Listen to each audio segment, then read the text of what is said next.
વિદ્યાર્થી મિત્રો, આજે આપણે ત્રિકોણમિતીય વિધેય વિશે ભણવાના છે. આમ તો તમે ધોરણ 8 થી 10 માં ત્રિકોણમિતીય ભણી જ ગયા હશો. તો સૌથી પહેલા આપણે ત્રિકોણમિતીય એટલે શું એનો અર્થ સમજી લઈએ. ત્રિકોણમિતીયમાં ત્રિકોણ એટલે કે ત્રિકોણ અને મિત્ય એટલે કે માપન. એટલે કે ત્રિકોણમિતીયનું માપ થયું ત્રિકોણનું માપન. હવે આપણને બધાને ખબર છે કે અત્યાર સુધી આપણે ત્રિકોણનું માપન કરવા માટે એની બાજુ અને એના ખૂણાઓનો ઉપયોગ કર્યો છે. આપણે એની બાજુ અને ખૂણાઓના ઉપયોગથી અને એમના વચ્ચેના સંબંધોથી ત્રિકોણનું માપન કરી રહ્યા હતા. તો સૌથી પહેલા હવે આપણે અહીંયા ખૂણા વિશે ડિસ્કસ કરીશું. તો સૌથી પહેલા ખૂણો. અત્યાર સુધી તમે ખૂણો શબ્દ બહુ બધી વાર સાંભળ્યો છે. ખૂણો એટલે શું એ આપણને કોઈને ખબર નહીં પડી. તો હું તમને બતાવી દઉં કે ખૂણો એટલે શું.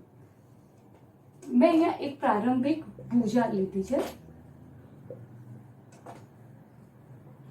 હવે આ જે ભુજા કે આ જે લાઈન છે એ જ્યારે પરિક્રમણ એટલે કે ફરતા ફરતા અહીંયા પહોંચશે, જેને આપણે કહીશું અંતિમ ભુજા, ત્યારે આ પ્રારંભિક ભુજાને અહીંયા અંતિમ ભુજા સુધી પહોંચવા જેટલું ટાઈમ કે જે ડિસ્ટન્સ થશે કે જે અંતર હશે એને આપણે કહીશું ખૂણો, જેને આપણે થીટા વડે દર્શાવીશું. એટલે આ થઈ ગયું ખૂણો એટલે કે શું. તો જ્યારે આ પ્રારંભિક ભુજાને અહીંયા અંતિમ ભુજા સુધી પહોંચતા વચ્ચે જે આ ટાઈમ કે જે અંતર છે એને શું કહીશું આપણે ખૂણો. અને આ બંનેનું આ જે સામાન્ય બિંદુ છે એને કહેવાશે શિરોબિંદુ. બરાબર. એટલે આ તો થઈ ગયું આપણું ખૂણાનું વ્યાખ્યા. હવે આગળ આપણે જોઈએ તો ખૂણાને માપવા માટે થઈને આપણી પાસે બે રીતો છે. પહેલી રીત છે અંશનું માપ, બીજી રીત છે રેડિયન માપ. તો સૌથી પહેલા આપણે બધા અંશનું માપ વિશે સમજી લઈએ.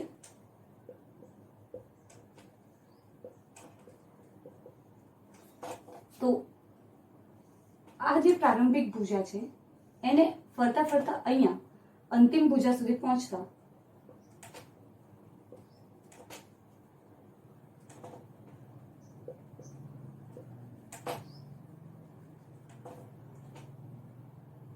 મેં ધારી લીધું છે કે 30 અંશ જેટલો ટાઈમ લાગે છે.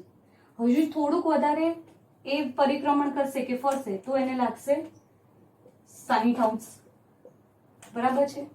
હજુ થોડું વધારે ફરી લે તો એ આપણું બની જશે 90 અંશ, જેને આપણે કાટખૂણો કહીએ છીએ.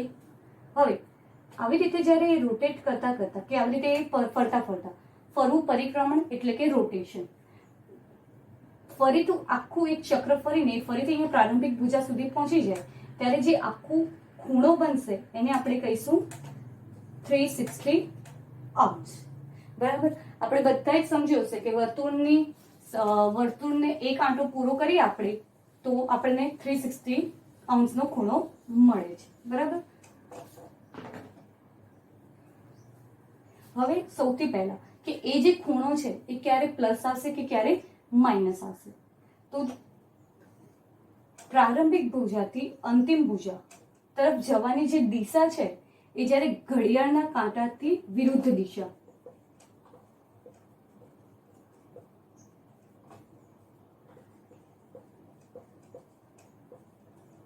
એટલે કે જેને ઇંગ્લિશમાં કહેવાય છે એન્ટી ક્લોકવાઇઝ,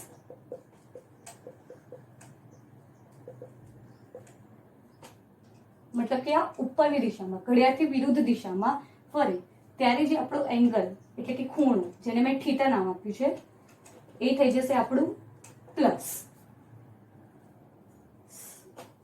એવી જ રીતે જ્યારે આપણી જે પ્રારંભિક ભુજા જે છે એને ફરતા ફરતા એ નીચેની દિશામાં એટલે કે ઘડિયાળની દિશામાં આવે છે.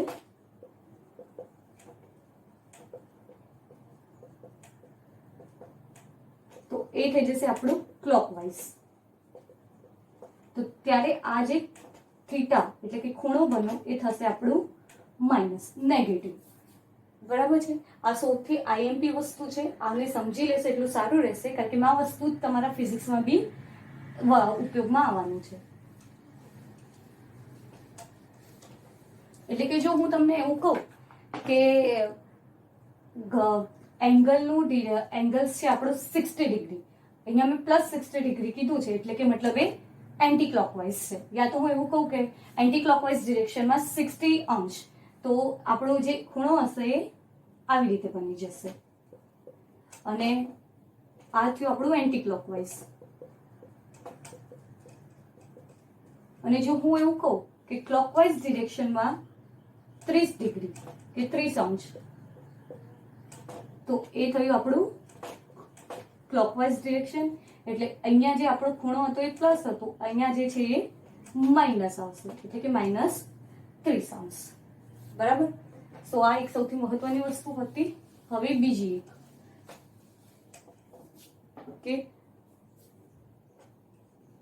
1 અંશ બરાબર 60 મિનિટ એટલે કે 60 કડા, અને 1 મિનિટ એટલે કે કડા, એટલે 60 વી કડા. અહીંયા જે આજે નાનું સર્કલ મેં અહીંયા દર્શાવ્યું છે એ છે આપણે અંશ માટેનું. એક લાઈન આપણે દોરીએ એટલે એ થશે મિનિટ એટલે કે કડા. આવું સેમ આપણે 2 લાઈન આ દોર્યું એટલે કે એ થશે સેકન્ડ એટલે કે વી કડા. આ સૌથી ઇમ્પોર્ટન્ટ સંબંધ છે. આને જેટલું યાદ કરી લેશું એટલું જ તમારે દાખલામાં ઈઝી રહેશે. તો આ તો થઈ ગયું આપણું અંશનું માપ.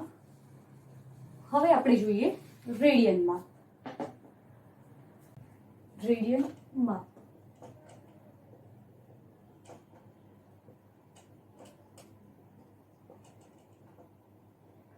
અહીં મેં એક વર્તુળ લીધું છે,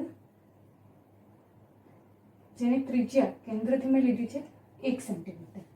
હવે આ સરખા જ માપની મારે એક ચાપ લેવાની. આ બી 1 સેન્ટીમીટરની જ છે.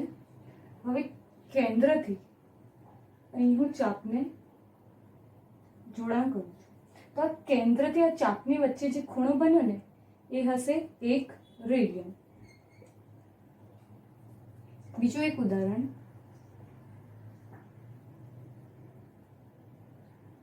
અહીંયા ધારો કે મેં ત્રિજ્યા લીધી છે 5 સેન્ટીમીટર.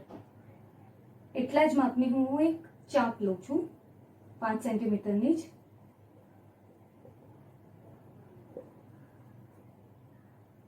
કેન્દ્રથી આ ચાપ વચ્ચે જે ખૂણો બન્યો એ આપણો બનશે 1 રેડિયન.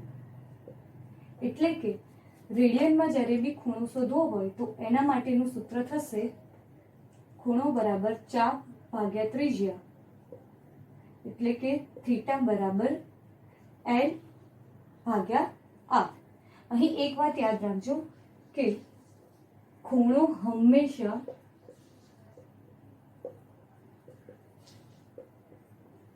રેડિયનમાં મળશે. જો હવે આ સૂત્રો પરથી સમજીએ તો આ જે વર્તુળ છે એમાં આપણે ચાપ કેટલી લીધી હતી 5 સેન્ટીમીટરની, અને ત્રિજ્યા બી 5. કટ થઈને આપણી પાસે થીટા આવી ગયો 1 રેડિયન. તો આ હતું અંશ અને રેડિયન માપ વિશેની જાણકારી.